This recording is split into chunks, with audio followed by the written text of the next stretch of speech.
just like my SLT daughter. I was extremely appalled and dragged her over to my husband, who gave me an exasperated look. He told me to let it die for just a bit and he will talk to Hans after the party. That was yesterday afternoon, and my husband just recently came home after meeting up with Hans and staying the night. He said I was overreacting, that Hans wasn't even talking about our daughter, that I shouldn't have acted the way I did all day, and I was connecting dots that weren't supposed to be connected. I was upset and told him even if it wasn't our daughter he was talking about, he was still talking about a 16-year-old in an inappropriate way. We argued for a long time before eventually, he left again, saying he was going to drive to blow off steam.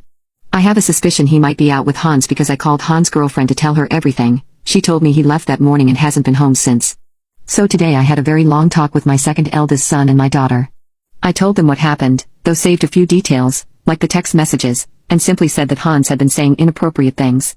I told them that whatever happens going forward, it's not their fault, nor is it my daughter's in any way. It's the pedophilic mind of someone we trusted. I asked them if he, or anyone, had done anything to any of them, and if they had, that I wouldn't be angry at them, and would be proud they spoke up. My daughter said he would sometimes get too close and put his arm around her shoulders, but nothing that ever made her alarm bells go off in her head. I reiterated to her that she was not to blame for what happened and it's all on Hans. We hugged. And I held her as she cried for a bit. We talked about more things to do with this type of stuff, and I think it ended well. Then around lunchtime, my husband came home and he was sobbing at my feet outside our front door.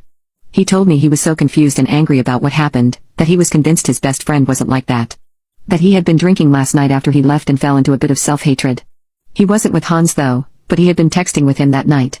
I asked him why he never stood up for me and my daughter, and why he stayed the night with H.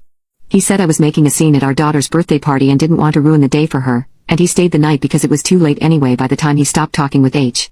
I hate this apology though. It felt fake and that he was minimizing my pain and maximizing his. I'm not sure he went silent when he saw S at the house though. I told him that she was staying a few nights. I didn't give him much of an explanation. Later when I started to make dinner he came up behind me and hugged me. I pushed him back and told him that I didn't want any physical touch with him anytime soon. He got angry, telling me that it was over now, that he apologized and promised to stand up for us in the future. I told him that he has to make up for what he did in the past first and that he need to talk with our daughter.